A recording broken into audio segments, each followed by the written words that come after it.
ஒரு ஸ்போர்ட்ஸ் டிராமாக்குன்னு இருக்கக்கூடிய ஒரு டெம்ப்ளேட் இருக்குல்ல, அந்த டெம்ப்ளேட்டை சுக்குநூறா உடைச்ச ஒரு படம் இது அப்படின்னே சொல்லலாம். நம்ம எதிர்பார்த்த விஷயங்கள் அப்படின்றது எதுவுமே இதில் நடக்கவே நடக்காது. உதாரணத்துக்கு ஒரு ஸ்போர்ட்ஸ் டிராமா மூவியில் என்ன காட்டுவாங்க, ஒரு அண்டர்டாக் டீம் கஷ்டப்பட்டு ஜெயிச்சு எப்படி சாம்பியன்ஷிப் அடிக்கிறாங்க அப்படின்றத காட்டுவாங்கல்ல, அந்த மாதிரியான விஷயங்கள் இதில் இருக்கவே இருக்காது. அதே மாதிரி ஒரு ஹீரோ ஒன்றுமே தெரியாமல் இந்த ஸ்போர்ட்ஸ்குள்ளே வருவார், கஷ்டப்பட்டு கற்றுக்கிட்டு இவரால் தான் அந்த டீமே ஜெயிக்குது அப்படின்ற மாதிரியான சில சம்பவங்கள் காட்டுவாங்கல்ல, அந்த மாதிரியான சீனுமே இதில் இருக்கவே இருக்காது.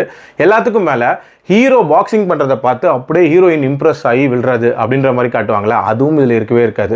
அதுக்கு மாறா ஹீரோயின் வந்து ஒரு பயங்கர பவர்ஃபுல்லான பாக்ஸர் அப்படின்ற மாதிரி இதில் டிசைன் பண்ணியிருப்பாங்க.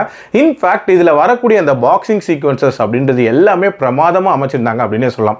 அதில் முக்கியமான விஷயம் என்னென்னா, அந்த ஒரு மேட்சோட ரிசல்ட்டை வந்து நம்மளால் ப்ரெடிக்டே பண்ண முடியாது. அந்த மாதிரி தான் இந்த ஸ்க்ரீன் பிளேவை கொண்டு போயிருப்பாங்க. எல்லாத்துக்கும் மேலே இந்த படத்தோட கிளைமேக்ஸ் அப்படின்றதும் ஒரு நீட்டான கிளைமேக்ஸாக இருந்துச்சு. என்னோட ரேட்டிங் இந்த படத்துக்கு 3.25 out of 5.